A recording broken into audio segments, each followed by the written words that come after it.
অন্যের বিচার করে লাভ কি, যখন নিজের আদালতের কাঠগড়ায় নিজেই আসামি। যে হৃদয়টা একসময় সবাইকে ভালো রাখতে চাইতো, আর সেই হৃদয়টাই নিজের কষ্টে ধুকে ধুকে মরে।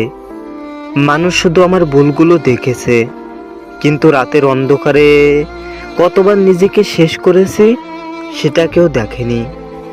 সবাই বলে আমি বদলে গেছি, আমি স্বার্থপর হয়ে গেছি, কিন্তু কেউ একবারও জিজ্ঞেস করেনি আমি কেন মন হলাম। মানুষের অবহেলা সইতে সইতে আজ নিজের ভেতরে এক বিশাল দেওয়াল তুলেছি। এখন আর কারোর উপর অভিমান হয় না, নিজের ভাগ্যের উপর করুণা হয়। মাঝে মাঝে ভাবি, যদি হারানো দিনগুলো ফিরে পেয়ে যেতাম, তবে নিজেকে অন্তত এতটা সস্তা হতে দিতাম না।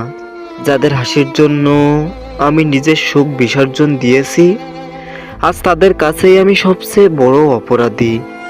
পৃথিবীর নিয়মটা খুব অদ্ভুত। এখানে মৃত মানুষের গুণাগুণ গাওয়া হয়, আর বেঁচে থাকা মানুষটাকে প্রতি মুহূর্তেই মেরে ফেলা হয়। আমি মরে গেলে হয়তো সবাই কাঁদবে, কিন্তু আমি যখন বেঁচে থাকার জন্য একটুখানি সান্ত্বনা চেয়েছিলাম, তখন সবাই ব্যস্ত ছিল আমার বিচার করতে।